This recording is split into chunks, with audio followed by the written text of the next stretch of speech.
Hi everyone! Nandito ako ngayon sa hospital kasi magpapacheck up ako. Bale, late na ako nang pupunta dito. Actually, 9 to 12 yung oras talaga na dapat ako'y nandito. Kaso, saktong 12 ako'y dumating sa magbabaka sakali ako.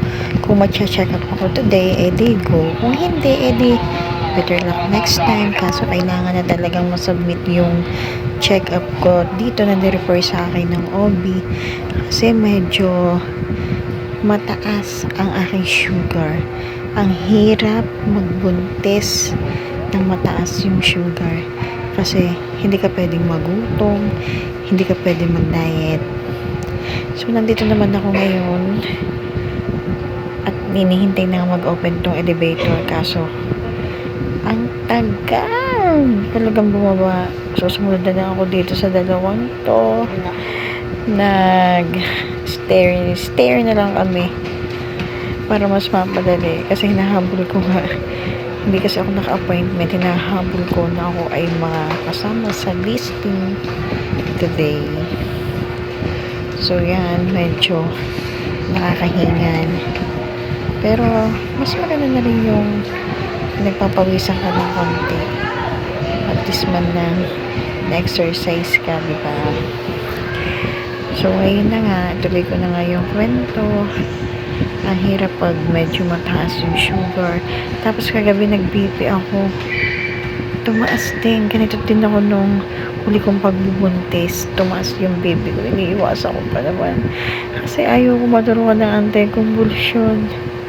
So, malaki kaya yung needle na itutusok sa'yo. Tapos ang init-init pa ng maramdam. So, yan. Dito na nga.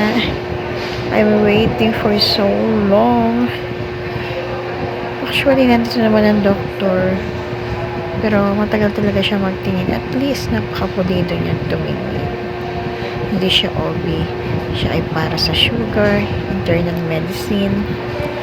So, yan. So, makikita nyo. Medyo madami-dami ng tao. Kaso, sa iba't iba naman silang room. Hindi same yung aming room na pupuntahan. So, dito lang yung waiting area para sa mga pasyente. Gumagalaw-galaw si baby. Wala na akong magawa. Malalobat na talaga. Nalimutan ko pa yung charger. So, wala akong magawa kundi maghintay talaga. Kaysa naman umuwi pa ako. Pawasahin na naman din yung oras. So, maghintay na lang talaga ako. Wala nang mabidyohan ko dito pa ako na lang magsama. Ayun. So, dito, may mga bakante pang upuan pero mamaya, ang dami na yan. So, dito na lang. Just a short video. Bawal na dito mag-video until my next vlog. Bye!